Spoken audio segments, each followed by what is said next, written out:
Hi friends, this is Meredith from the Papery Craftery, and today I'm going to be making 3 different very small flower buds. These are going to be great for those in-between spaces when you're making big flowers, but you need a little bit something extra. These are good fill-ins. So first I gathered a few different colors. These are going to be sort of spring inspired, so sort of some light pastel colors, springish type flowers we're making today. I have some greens because these are going to be on stems. So we're going to add a little bit of greens in, and I'll go over all these colors when they come up later in the video. For tools, I'm going to use both a needle and a slotted tool. At one point, the slotted tool is going to come in really handy. I do have my tweezers because these are going to be little fiddly bits. I have a brush in case I need to wipe up any extra glue. I have Elmer's glue all in my needle nose container. And I am going to be using my cork board covered in wax paper and some pins because at some point we're going to need to keep these all together as they dry. So that's going to be kind of necessary when we get to the formation part. So let's just jump right in. I do want to go over how I'm making the stems. I've done this in many videos, but if you're new here or you haven't seen me make double thick stems, that's what I'm doing here. So what I do is I take whatever color I'm using that I want to be really stiff. This is good for on-edge work and any place you need a little bit of a thicker line that's going to hold up a little bit stronger.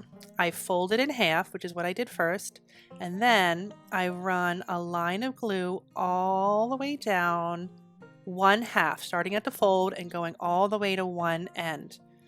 And any place where I missed even the tiniest spot, I'm going to go back and fill in just like I did there with a little bit more glue. I do have a longer video that goes over this process in lots and lots of detail, so I'm going to link to that down below in the description box if you haven't seen it. It's about on-edge quilling.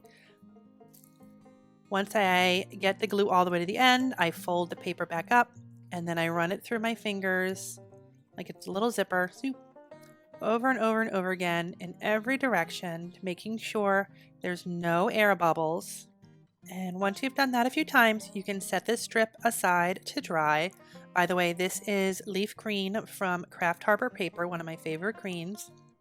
And I do have one here that's already dry. You can see it just kind of stands up on its own. It's much more strong, it's much more stiff, and it's going to be great for all the stems we're going to be making with our little flower buds today.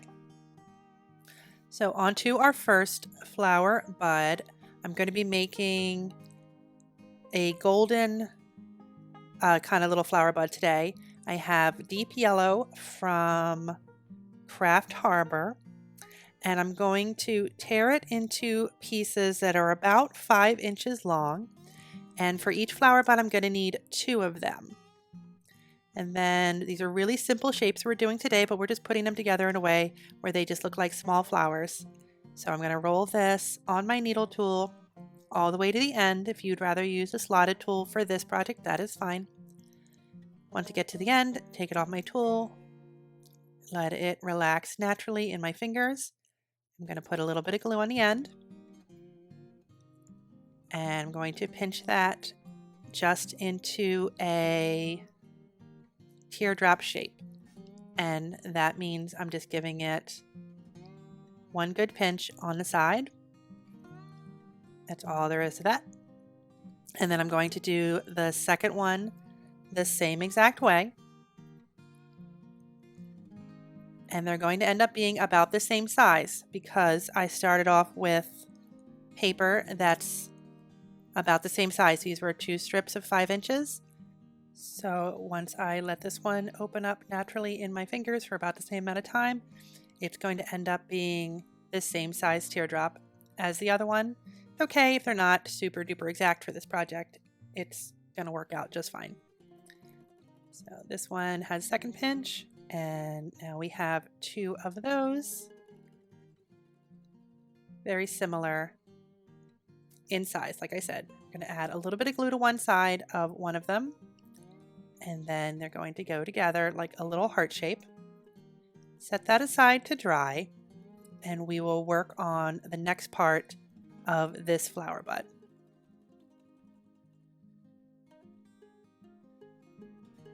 So now I have that same leaf green that I used earlier to make that double thick strip. This is just a regular single strip right off the pack though. And what I'm doing is, without measuring a strip to begin with, I'm turning it on my needle tool and taking it out and holding it up against the peak of that heart from the two yellow petals that had dried. I want to make sure it's big enough so that the petals will just fit inside of this. I'm going to end up turning it into a little bit of a dome, a little cup. And so small I need to put a tool in there, even the pointy end of my slotted tool, just to push the inside out a little bit. Just making a little cup for those petals to sit in. And then I smush it. Not all the way. I don't want it to be completely flat. End up sort of like an oval shape. Still some space in there for these petals to fit in. Add some glue. And then I'm just going to place them inside. Zoom in here so you can see a little bit better. Just place them inside. So this is going to be sort of a three-dimensional flower bud. And that is going to dry. I didn't even let the dome dry and set. This is going to kind of be twofold. The petals are going to set in there while the dome sets. And then I have a double thick strip that I pulled off of that one of the longer ones like I made earlier. Curved it between my fingers a little bit to make it look a little bit more lifelike. Add a dot of glue to the end. And then just line that up and let that dry. If you'd like to, you can put some pins on either side of the stem just to make sure that it stays upright, because sometimes, you know, things fall over. Let that sit for a little bit and they'll be dry, and you can pick them up and move them around just like these very sweet little yellow flower buds. And now on to the second flower bud. We're going to be using ivory. This is from Craft Harbor paper. I'm going to tear off about 3 inches or so. If you want to get real specific and measure these, you're welcome to. I was just kind of eyeballing here. And I'm going to be doing 2 different shapes here because you can kind of make a variation on this flower bud if you want to. And I'm using a slotted tool for this because I want the crimp in the center on this flower. So I rolled up that 3-inch strip all the way to the end. Didn't let it open up at all. Put a little bit of glue on the tail and got that to set. And this is just a tight coil with a little bit of a crimp in the center. That is one option for the flower for this part. Another option is to do a similar idea, but we're going to let it open up. So I have the same size paper here, about 3 inches, and roll that all the way to the end, again with the slotted tool. This time I'm going to let it open up a bit, and I'm going to glue down the end, just like always. Get that to seal, and then I'm just gonna smush just a little bit, not all the way. Again, I'm looking for kind of an oval shape, and to me this shape looks like a little rosette that's just starting to open up. It's got many layers, and the crimp in it adds an additional layer, which I think is just a nice little touch. For each of the flowers for this part, we're going to be using 9 of whichever shape you prefer, the more open look or the tight coil. I'm going to show an example of both of those at the end. I have another double thick strip here. This one is going to be a color called Forest Green from Quilled Creations. It's another double thick strip that I let dry, and I tore off about 3 inches again. That's the main stem, and then I'm going to tear 8 little tiny pieces. These are about a 1/4 inch or so in length. I'm going to set that aside, and then I'm going to make just a little mound of glue in one corner of my workstation here. Sometimes it's easier to use the dip method than it is to put glue on individual pieces, especially when they are this small. That's what I'm going to be doing here. So let's cruise in a little bit so we can really see what's going on. I'm going to take my longer stem and I'm going to stand this up similarly to how I pinned the stem on the yellow flowers in place, just to keep that standing there. Then I'm going to start putting on the small bits of stem. So I'm holding one end with my tweezers, just giving a little bit of a dot, and then I'm kind of going up and at an angle. Just about there. And these shouldn't need pins to stay in place. They're so small. If you find that yours are starting to fall over, by all means, you can pin them in place.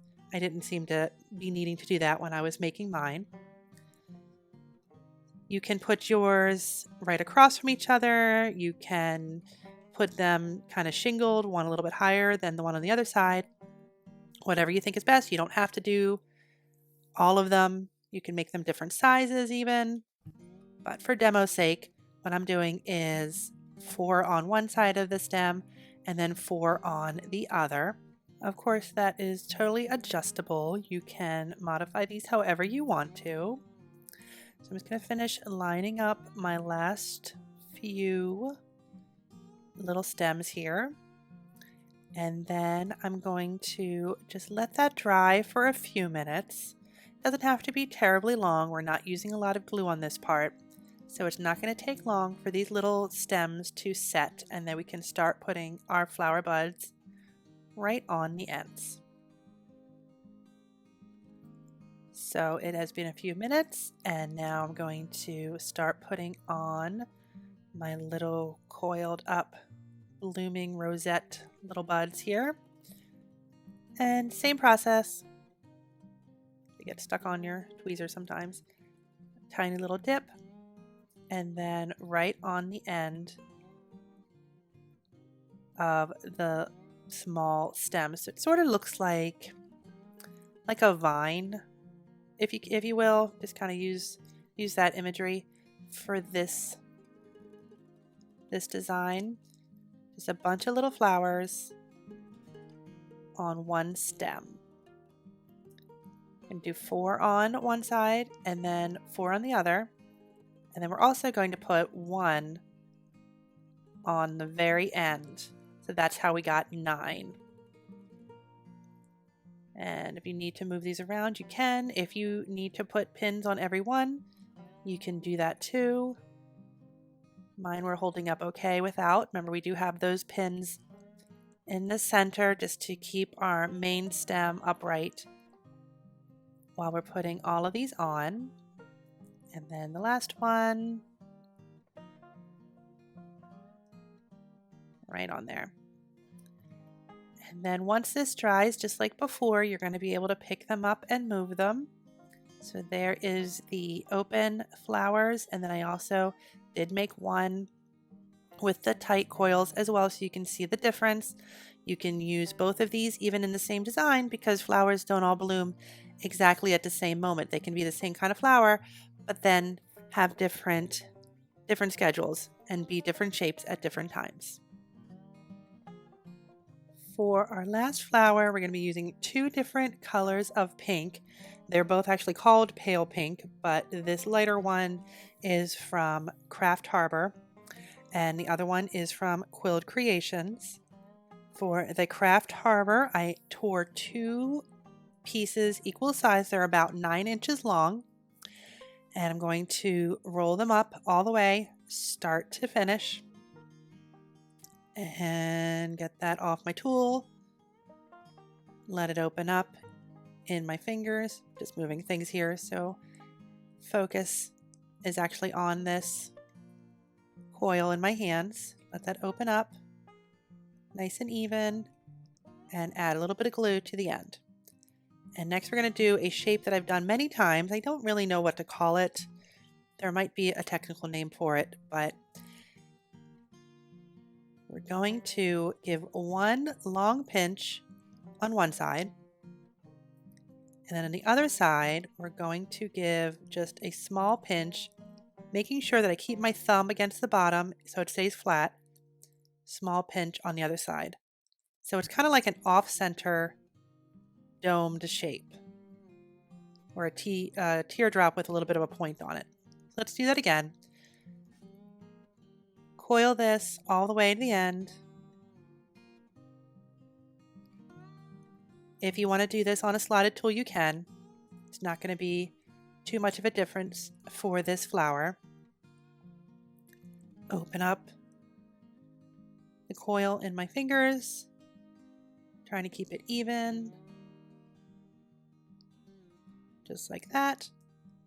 Again, the goal is to get two of these to be more or less the same size, because these are going to go together in one flower bud. Smooth that over. And just like before, a hard pinch on one side.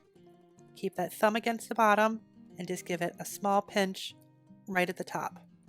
Small pinch, hard pinch.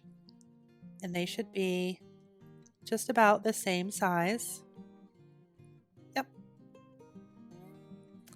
There we go. And grab my other pink. This one is also called Pale Pink, but this is Quilled Creations version. Tear a little bit off the end. We like to work with torn edges in quilling as much as possible. And I'm going to take one of my pinched shapes and apply a little bit of glue to the long flat edge. And then lay the other pink across that. And then I'm just going to give it a little rub with my needle tool just to make sure that it's really on there. A little bit more glue on that side. And the other shape right on there. So this is kind of like a little quilling sandwich here. Two shapes and then the strip in the middle. Squeeze that real good just to get everything to set for a moment. You don't want to push it too hard in the middle because we don't want to lose my shape. Okay. That should be set for a second. And then I'm just going to start wrapping. Wrapping with the darker pink. I'm going to wrap it all the way around 3 times. And then tear off whatever's left right at the bottom there. Get rid of that. And then glue down what's left so it all stays secure. You can make these a lot more vibrant if you use more contrasting colors. Like I said, I was going for sort of a pale pastel spring inspired color scheme. I know that yellow is a little dark, but still springish. But you can really make these dramatic by having bolder colors. And I gave it a little bit of a pinch and a turn on the end there, just to put a little bit more life into it. And now I'm just going to grab a little bit more of that leaf green double thick stem. And just like before, add a little bit of glue to one end. And let it dry once it's attached.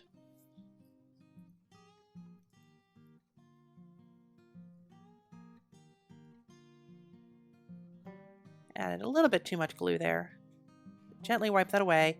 Again, just like before, if you need to put pins in to keep everything together, you can do that. Here are a couple other pink flower buds that I made. I also have different colors here. Here's a golden one that I thought were really pretty. Just playing with different colors. And you can do these however you like. Just like always. So what do you do with these flower buds once you have them? I just have a little piece of mat board here, and I'm just going to show the difference between having just regular big flowers and then adding in the extra bit. So you have some flowers here. It's beautiful. It's, you know, it's great, but it doesn't really look very realistic. It doesn't have much life to it. So maybe add some leaves, add some greenery. It looks a little bit more alive, right? It looks a little bit more natural. Okay, but then picture a field of wildflowers, right? It's not very common you see just one kind of flower. You see many different flowers, many different shapes, many different heights and sizes. Already you can see the difference. It just looks a little bit more complete. I'm just tucking these in. I'm not making, anything permanent here. Just playing with different heights and different levels and different shapes and different textures. Everything's moving. Like I said, I didn't glue anything here. But even just putting some extra little blooms in just makes it all come together and just look more like a finished product. So I like to show the big individual flowers a lot here, but it's nice to have some small little flowers in your pocket that you can make to fill in those other spaces and just pull your creations together. It's really all there is to it. Like I said before, you can change the colors on these. You can change the sizes on these. You can modify these little flower buds any way you want to. I will definitely leave links in the description box for all the supplies I used, all the papers I used, any other projects that I showed today, like those sunflowers and the leaves. I'll leave all that in the description box. Whatever questions you have, leave those in the comments and I'll answer them as soon as I can. Don't forget to like and subscribe so you can be around for my next video. But in the meantime, thank you so much for watching. Bye-bye.